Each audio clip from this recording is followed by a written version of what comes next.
Zero Malabar സഭ major ആർക്കി episcopal അസംബ്ലിയിൽ എറണാകുളം അങ്കമാലി അതിരൂപതയിലെ അൽമായ പ്രതിനിധികൾ നടത്തിയ പ്രതിഷേധത്തിൽ പ്രസ്താവനയുമായി സീറോ മലബാർ സഭ.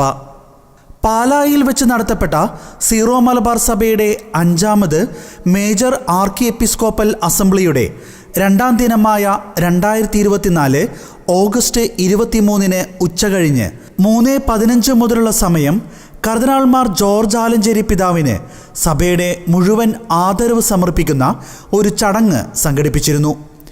ഇന്ത്യ മുഴുവനുമുള്ള സഭയുടെ പ്രവർത്തന സ്വാതന്ത്ര്യം മേജർ ആർക്കി എപ്പിസ്കോപ്പൽ പള്ളികൾ, സഭാ കാര്യാലയത്തോട് ചേർന്നുള്ള heritage and research centre, Melbourne, Mississauga, യൂറോപ്പിലെ അപ്പസ്തോലിക് വിസിറ്റേഷൻ രൂപതകളുടെ സ്ഥാപനം, ഇപ്പോൾ ഗൾഫ് രാജ്യങ്ങളിലേക്ക് സഭാപ്രവർത്തനത്തിന് വാതിൽ തുറക്കാനുള്ള സാഹചര്യം എന്നിങ്ങനെ ഒട്ടേറെ വേറിട്ട മുന്നേറ്റങ്ങൾക്ക് ആലഞ്ചേരി പിതാവ് നേതൃത്വം നൽകിയിട്ടുണ്ട്.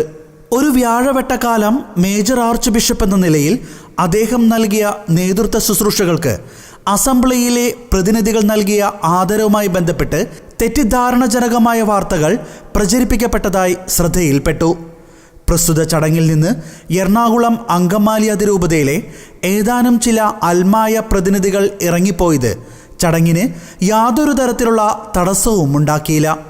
കാരണം ആദരിക്കൽ ചടങ്ങിൽ നിന്ന് വിട്ടുനിന്ന് പ്രതിഷേധം രേഖപ്പെടുത്തുന്നു എന്നറിയിച്ച് എറണാകുളം അങ്കമാലി അതിരൂപതയിലെ 7 അൽമായ പ്രതിനിധികൾ മേജർ ആർച്ച് ബിഷപ്പിന് നൽകിയ കത്ത് അവർ തന്നെ സാമൂഹിക മാധ്യമങ്ങളിലൂടെ പ്രചരിപ്പിക്കുകയും ചടങ്ങ് ബഹിഷ്കരിച്ചു എന്ന രീതിയിൽ ആസൂത്രിതമായ വാർത്ത നൽകുകയും ചെയ്തപ്പോഴാണ് അസംബ്ലി അംഗങ്ങൾ ഇക്കാര്യം അറിയുന്നത്.